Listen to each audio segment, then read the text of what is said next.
Ho amintsika rehetra ny ariavana amin'ny fahafenoan'ny fanahy masina na ho ahy izay miteny na ho anareo izay miaina. Ny androandroany dia natokan'ny fiangonantsika FJKM hitondrana mibavaka ny olona izay marary hoditra. Dia rehefa nijery ny teny izay ho vakiana sy ho toriana mikasika izany ny pendraikitra, dia ireo teny izay nivakiana tamintsika teo no novidiana. Nisy tantara anankiroa no vakiana teo. Indray tantarany amin'ny testamenta taloha momba ny olona marary hoditra, boka. Ary indray aty amin'ny testamenta vaovao momba ny olona marary hoditra, ary anisan'izany moa ny hoe olona natao hoe boka. Momba n'ilay tantara ao amin'ny testamenta taloha dia mba mahavariana rezany tantara. Fa ny voalaza ao dia misy ilay jeneraly anankiray Siriana natao hoe Namana. I Namana dia jeneraly olona ambony teo amin'ny fitondrana tany Siria, saingy boka izy. Mandrakity ny andro moa sery Israely sy Israely dia miady lava tsy mifanaraka mihitsy. Ary tamin'izany Siria nahery noho ny zanak'Israely, ka nisy fotoana zareo hanambabo tany zanak'Israely. Dia tamin'izany rehefa resy ianao ao amin'ny ady dia alain'ilay mpandresy izay olona tiany alaina eo, dia hoentiny any amin'ny any hanompo azy, hanao asa maro samihafa na tiana na tsy tiana. Dia ilay vadiny Namana, ilay tokantrano Namana, nanana ankizy vavy kely jiosy anankiray. Dia rehefa nahita ny aretin-doza nahazo an'ilay jeneraly izy, dia nilaza moramora hoe raha ohatra manko dada Namana zao mba mandeha makany Israely any anie misy olona mahasitrana ny mpanompon'Andriamanitra, raha makany izy dia sitrana eo aretiny io. Dia lasa tokoa ary le rangahy nandeha nakany Israely. Dia rehefa tonga tany izy dia tonga teo anoloan'ny Elisa. Izany Elisa izany dia mpaminany nalaza teo amin'ny zanak'Israely. Ary rehefa tonga teo izy dia hoe mba hositranina amin'ny abokany. Dia hoy Elisa hoe mandehana mitsoboka mandro impito ao amin'ny Jordana dia hadio ianao. Dia teo izy aloha salasala ihany ary somary tesy tsara, zany fotsiny ve dia asitrana sy ny sisa. Nitambatambazan'ny olona nanaraka azy ihany izy dia nasarotra noho izany ary neny nasainy nataonao dia nataonao hoe ko maninona raha mandehana dia mitsoboka fotsiny. Dia hita eo izay fanteny dia lasa tokoa izy tsoboka impito amin'ny Jordana izy. Dia rehefa nivoaka avy tao izy dia ny voasoratra hoe ary ny nofony dia tonga tahaka ny nofon-jazakely indray ka nadio izy. Dia avy amin'izay ary ilay jeneraly rehefa nadio dia lasa izy nakany amin'ilay mpanompon'Andriamanitra dia nanao hoe tena ny Andriamanitra ny zanak'Israely tokoa ny tena Andriamanitra, fa tsy hivavaka amin'Andriamanitra hafa intsony ary ty re mba misy fanomezany volafotsy amina kilao omena izany mpanompon'Andriamanitra fa tsy nety mihitsy i Elisa, tsy nety mihitsy izy, tsy netina ndray. Dia lasa nandeha ary io Namana io. Rehefa nandeha teny izy dia mba mifiangaviana ny Elisa dia misaotra raha ozy tamin'ny fahasitranako fa mba misy zavatra ohatr'izao ny zao hitranga ny tanànanay rehefa tonga any marina fa efa nanapa-kevitra hoe Andriamanitra ny Israely no tompoko, nefa mbola mpanompo sampy mpanjaka izay mifehy ahy, ka ho avy ny fotoana dia ho ao amin'ilay trano-tsampy izy, ary noho ny maha-olona feheziny ahy dia tsy maintsy mba ho aminy ao koa andeha hanaraka an'ilay fivavahan-tsampy ao Dia rehefa tonga any dia mba mangataka ry mba mela neloko amin'izany zavatra izany. Dia hoy Elisa tamin'ny mandehana soamantsara. Dia lasa ilay jeneraly. Rehefa lasa ilay jeneraly dia nisy rangahy atao hoe Gehazy. I Gehazy indray dia mpanompon'ny Elisa izy, mpiasa tao izy. Ary hafahafa amin'izay ny sainy, ahoana raha iza vola fotsy amina kilao ve? Dia avototra fotsiny. Lasa ny anjehany aingana ary Namana sy ny namany dia hoe nandainga izy dia izy hoe aiza ihany hono le fanomezana saika omenao fa niova hevitra indray izany ry Elisa sy ny namany. Dia rehefa izay dia netiny dia tonga nandeha niverina izy, ka aiza mpaminany ve moa no andaingana lozany izany. Tonga dia fantatry Elisa. Dia rehefa fantany dia hoe maninona ianao no manao an'izany ny habokany Namana dia iraikitra aminao sy ny taranakao mandrakizay loza zany. mba nisy vaovao mafaly tamin'le jentilisa fa dia ito le jiosy tao an-tranoray ny diran-dosa satria mpanompo tsy mahatoky zay le tantara anankiray mahafinaritra zany raha tantara ary mbola misy tantara mahafinaritra be koa momba ny olona boka na marary otra ihany ao amin'ny testamenta vaovao io indray dia nanatona an' Jesosy indray le boka dia tsy hoe nitaraina fotsiny izy fa nandohalika teo anatrehan'ny tompoka nanao hoe raha mety ny ianao dia mahay manadio ahy rehefa nijery azy Jesosy dia onena ary rehefa nala elo azy Jesosy dia nanindrotra ny tanany dia nanindry azy tagnompoka nanao hoe mety aho madiova ianao dia nadio izy fa rehefa nadio izy dia namepetra azy mafy Jesosy aza miteniteny atandremo tsara mba tsy hisy olazainao na amin'iza fa mandehana amin'izay tokony alehanao any nefa lasa raha lehilahy ka nilazalaza sy nampely izany zavatra izany ka dia tsy nahazo niditra miariary tao an-tanàna ntsony Jesosy. Elisa sy Jesosy samy mpamaolana ireo fa faran'izay samy hafa koa. Elisa ne rehefa maty dia nalevina dia rehefa nalevina tao amin'ilay fasana izy dia efa maty tao izy zany dia nisy fotoana nisy olona hafa andevina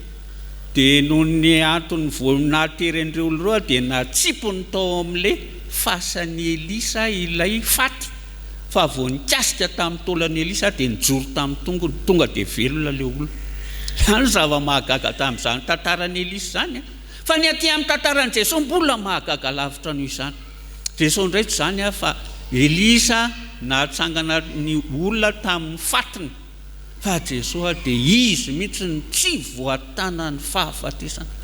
fa nitsangana tamin'ny maty izany Jesosy zany. Eo zany tsy mitovy le rairea mpamaolana samy mpamaolana ireo samy mpamonjy raha izay no azo ilazana azy satria ny olona mahavany olona antsika ne dia olona mahavonjy antsika fa Jesosy ry havana tsy mpamonjy fotsiny Jesosy io fa tompo tsy mpamonjy fotsiny izy fa tompony aina zay varavarana idiny tsisy mahavoany intsony ary zay voainy dia tsy misy mahidy anintsony tsisy maharombaka zay eo ampelantanan'izany Jesosy zany. Izy ny tsaratsika rehefa aneorinany rehefa izy manao hoe ito marina dia marina iny rehefa izy manao hoe ito meloka dia meloka iny tompo Jesosy fa tsy raha-mpamaolana fotsiny velona rehevan'izany Jesosy zany ary tena mahafinaritra mihitsy ny le ato aminareo hoe fa vao manomboka amin'ny fampivavahana dia miteny mpitarika hoe nitsangana i Jesosy Kristy dia ahoana le avatsika azy iny tokoa velona io Jesosy io velona izy ka mifandraisa amin'ny ianao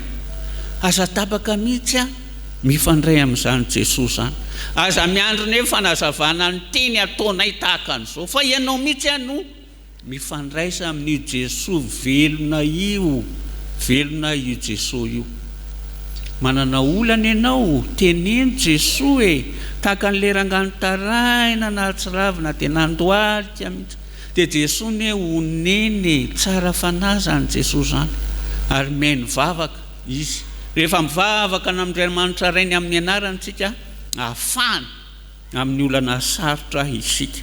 ary raha valika amin'ny ankehitriny io tantara io dia zao le tantaran'le boka raha atao amin'ny ankehitriny ary nisy olona nanana olana natonany Jesosy dia nitaraina taminy sady nandohalika ka nanao hoe raha mety ianao dia mahay manafaka ny olako ary Jesosy dia onena azy ka nanindrotra ny tanany dia nanindry azy ka nanao mety aho afa amin'ny olanao ianao dia vita zany le zavatra mangatahany io rangahy io le olona mila vonjy io tamin'ny Jesosy mpamonjy fa azadiny ry havana fa tsy isika ihany eneny mangataka zavatra amin'ny Jesosy fa i Jesosy koa mba mangataka zavatra amintsika ny le rangahy io zao dia ozy izy eny ary voavahany olanao fa mba zao re mba fiangaviako ary eo raha tena voalaza mihitsy hoe namepetra azy mafy rehefa niteny Jesosy hoe tandremo tsara zao tsy nomenon'le olona io zany tsy ianao ihany mangataka zavatra amin'ny Jesosy fa i Jesosy koa ne mba mangataka zavatra aminao dia mba hankatoavinao ve zany mba hakatoavitra ve zany. Sambatra ny olona izay manana fifandraisana velona amin'ny Jesosy velona. Ary ny lesona voalohany azy eto ravana Jesosy velona Jesosy velona i Jesosy. Tsy mpamonjy fotsiny izy fa tompo, mba ken'ireo tsara raha olona ny tsy ho afaka olana fotsiny ihany, fa mba mety ho karakarain Jesosy mety atorony fa tsy sarotra atoro ka ho tonga olom-baovao, araka ny voalaza teo le olona tia tsy tena lasa olom-baovao le olona satria tsy nakatoan'i Jesosy izy afaka ny abokana fa dia ho faly taminy ve Jesosy. Dia zany any teo. Sahala amin'izany koa le rangaly aty amin'ny testamenta taloha aty,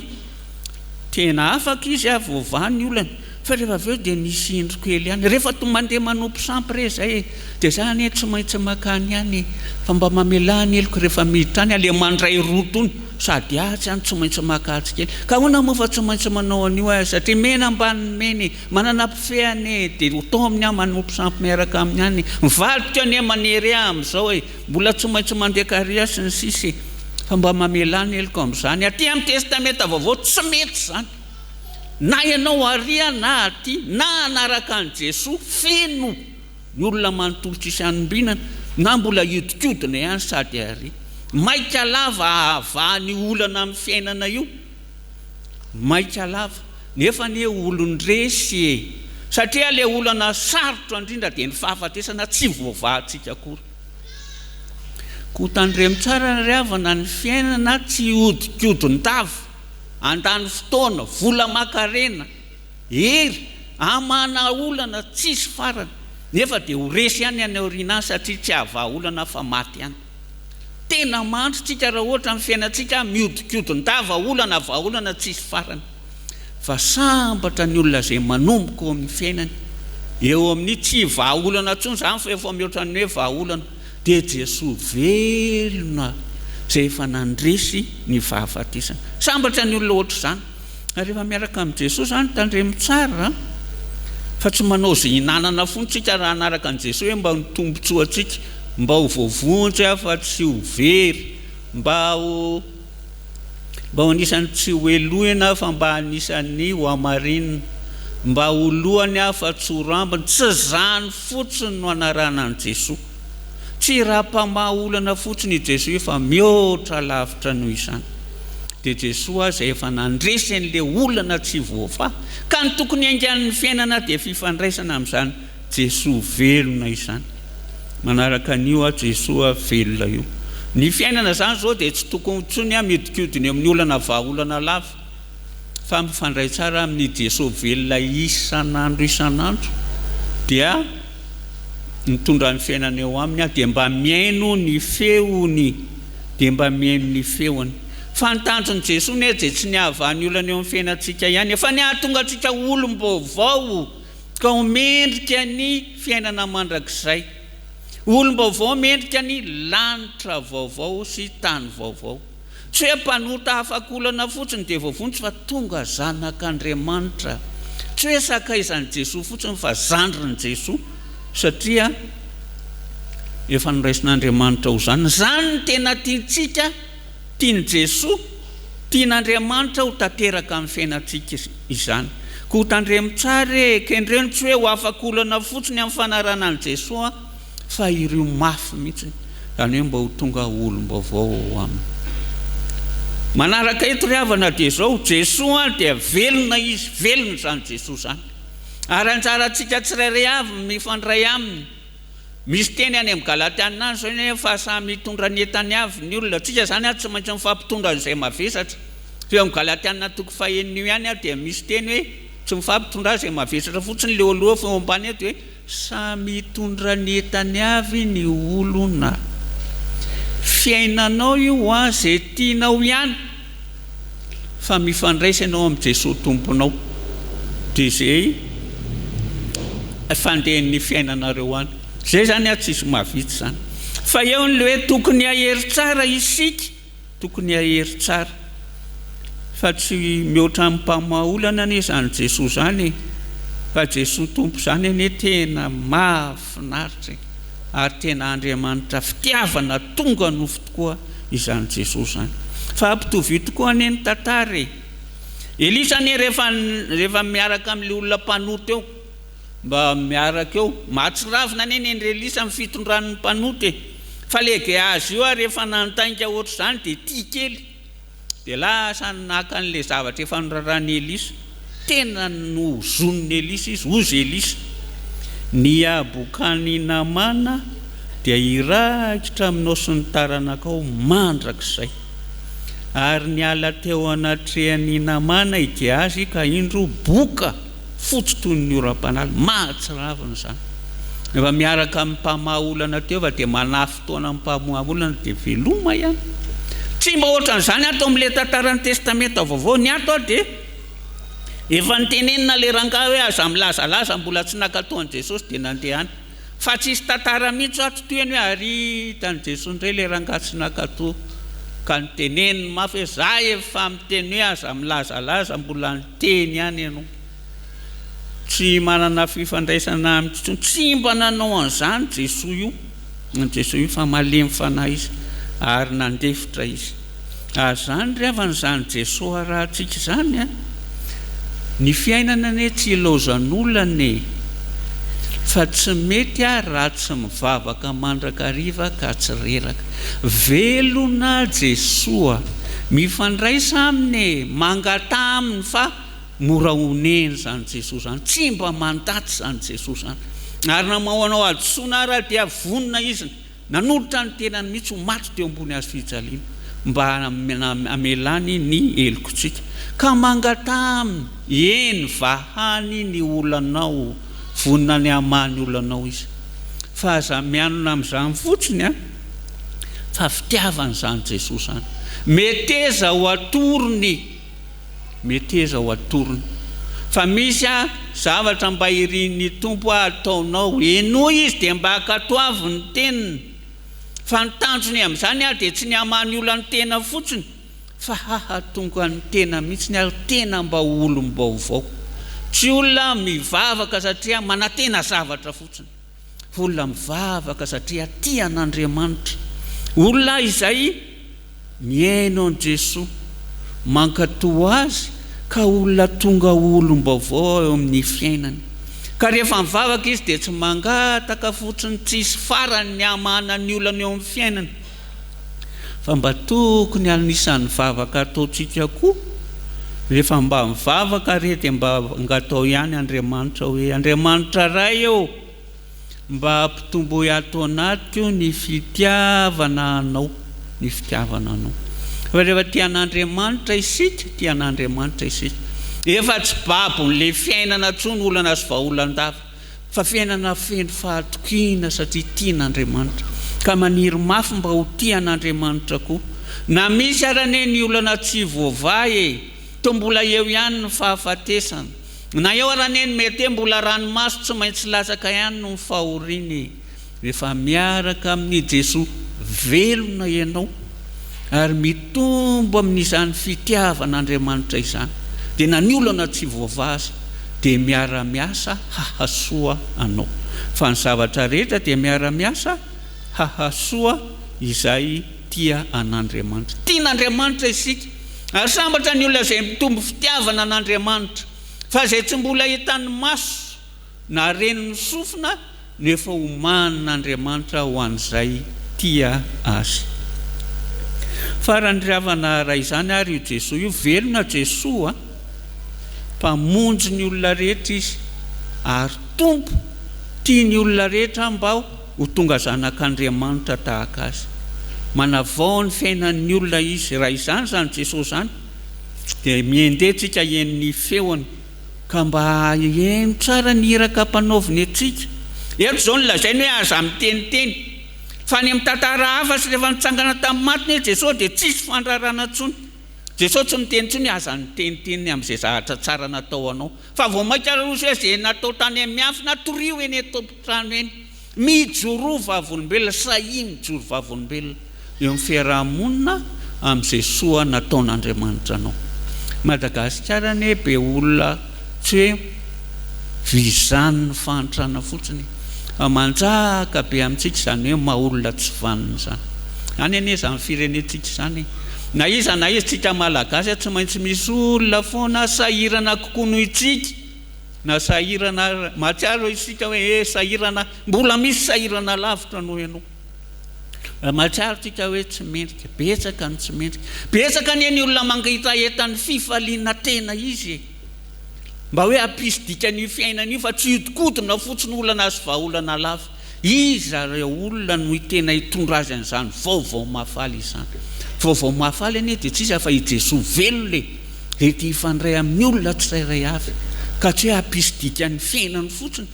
fa hatonga azy olom-baovao akasitrahan'Andriamanitra sady tian'Andriamanitra no tia an'Andriamanitra ka zao tsy mety raha ohatra mivavaka tian'Andriamanitra fotsiny dia mivavaka mamaky ny soratra masina miangona nefa ny havatsika ny ivelany ihany tsy hita izay fandehany ihany fa tandremo fa fivavahana fitiavan-tena ihany atsika rehefa izany fotsiny ary farany ara dia hiaran'le tantara mahatsiravina any amin'ny Matia 5:20 nona tsy menareo sakafo nangetaeta aho tsy nampisotroanareo nigadra tsy mba novanginareo narary tsy mba novanginareo sy ny sisa tsy maintsy mifanerasera amin'ny olona mila vonjy isika raha tiana ny hoe tena hampianatra ny tompo atsika tokoa mahatsiaro reraka ve ianao amin'ny fiainana noho ny olana eny mivavaha fa mba andramiko manomboka izao ndana mamanga ny olona mila vonjy kokoa noho ianao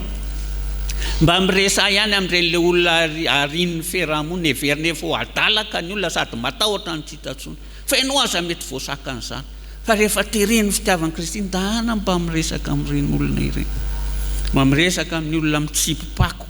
ary mitondra ny vaovao mahafaly ny Jesosy Kristy aminy ary tsy izany fotsiny ihany fa izay mba kely ananana dia tokony ho zaraina aminy izany indray tsy hita izay olona ifaneraserana tsy hita izay tokony ho tenenina tsy hita izay tokony atao tsy hitanao mivavaha hoe Jesosy velona mba omeo any olona mila vonjy izay tokony hifaneraserako dia atoroy ihany tokony ho tenenina dia mba atoroy ihany tokony atao fa dia omeny ianao nety misy olona tonga avy any dia izy manatona anao na ianao any mandeha any mahereza tsara nefa fa reny olona ireny dia mety le mangalatra ny entanao ihany tsy manino izany fa izay ny fomba ny rano tompo azy any aminao ny anjaranao dia ianao izay tereny ny fitiavan'i Kristy dia tokony olona efa navela heloka ka mba mamela heloka koa mizara ny kely ananana ary mizara le lehibe indrindra ananana dia tsy izany fa io Jesosy velona io sy ny filazany tsara ho azy eny ny voninahitra fa ho antsika kosa ny fitarena sy ny herin'ny fanahy masina ka iainan'izany isika mba hananantsika fifaliana tena izy ary izaraitsika koa izany fifaliana izany amin'ny olona izay manodidina amintsika. Amen.